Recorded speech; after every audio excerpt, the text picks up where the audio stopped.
kwa maana ya kwamba somo haimsubiri mtu mzembe. Ndugu zangu, somo haimsubiri mtu mzembe. Ndio maana mwenyewe akasema ayyaman ma'dudati, ni masiku ambayo yanayohesabika 29 kwa 30 tu, masiku machache sana kwa mwaka mzima. La'allakum tattaqun. Lakini wakaeleza ulama wengine la'allakum tattaqun inaweza ikawa kwa maana ya taraji, kwa maana ya matarajio kwa yule ambaye anayeambiwa, ambaye ni mimi na wewe, kwa sababu jambo lolote la mwanadamu halina uhakika kama litapatikana.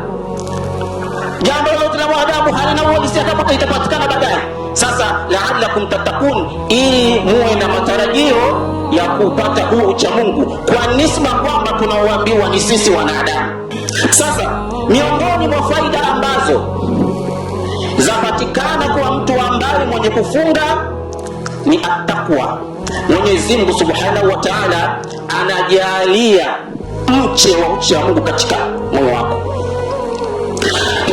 Na maana ya ucha Mungu kwa uchache ni nini? Maana ucha Mungu, tukisema at-taqwa, ucha Mungu, nini maana ucha Mungu?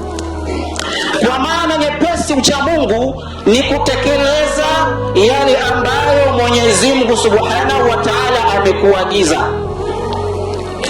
na kujiepusha na yale ambayo Mwenyezi Mungu Subhanahu wa Ta'ala aliyekukataza kwa siri na kwa dhahiri. Ukifanya hivyo, wewe ni mcha Mungu.